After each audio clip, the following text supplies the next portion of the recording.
Senator Sheldon. Thank you, Madam Deputy Acting President. This is not my inaugural speech. Firstly, I'd like to extend my condolences to Blanche Delplage and Bob Hawke's family. Many of us were and are great fans of Bob Hawke, as was my father, Neil Sheldon, who passed away many years ago.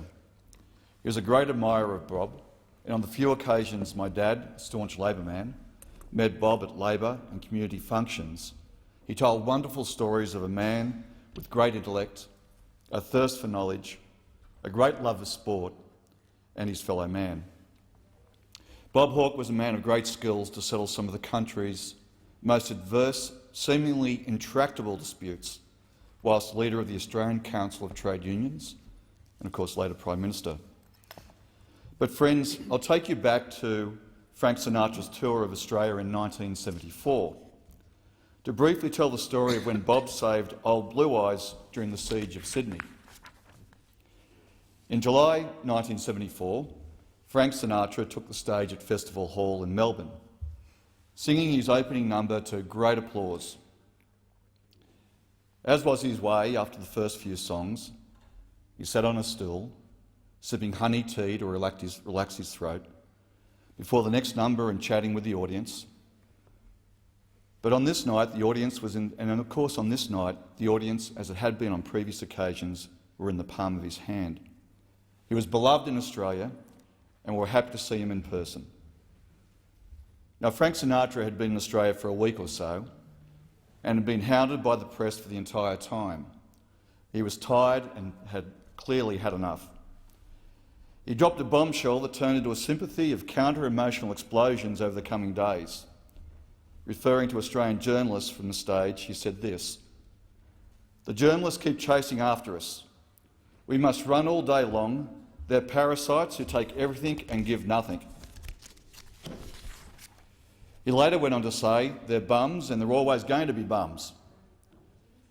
It was turning his tour into a public relations disaster. Not a guy to support women's liberation, he dropped the atom bomb and said that broads who work in the press are the hookers of the press. I might give them $1.50 and I'm not sure. The Australian Journalists Association immediately demanded an apology and Sinatra refused. Industrial action was taken by working people across Melbourne, Sydney and the country against Sinatra and his shows, his flights and even serving him meals. Eventually, he was stranded in the presidential suite of the 23rd floor of the Boulevard Hotel in Sydney. He demanded to speak to the Prime Minister, Gough Whitlam, and Gough simply said the man to speak to was the head of the Australian Council of Trade Unions, Bob Hawke. Subsequently, Bob went on to point out the following and said this to Frank: "If you don't apologise, your stay in this country could be indefinite. You won't be allowed to leave Australia unless you can walk on water."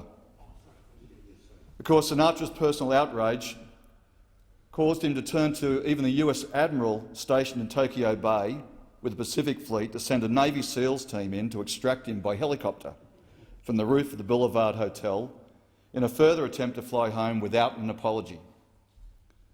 Sinatra was turned down by the Admiral, so he then called upon the Teamsters of the USA to come to his aid, a union heavily involved in port trucking and distribution across North America, and asked them to put a trade embargo on Australia. The Teamsters rejected this request to get embroiled.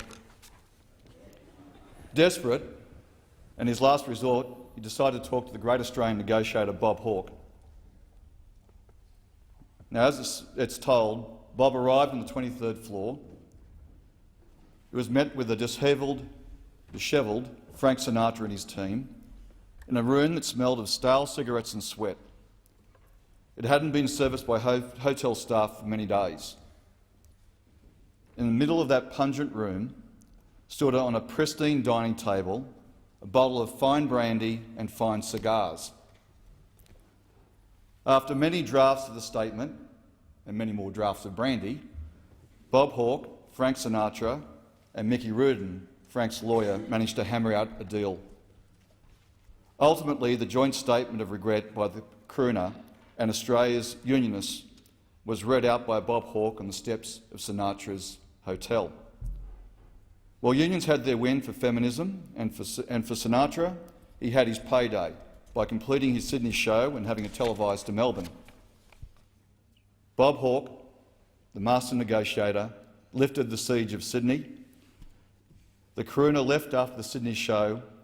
He returned to Australia on numerous occasions over the coming decades, forever respecting feminism's vanguard in Australia and Bob Hawke's skill as a negotiator. Vale Bob Hawke, a unionist, a father, a husband, an Aussie through and through, we'll all miss you.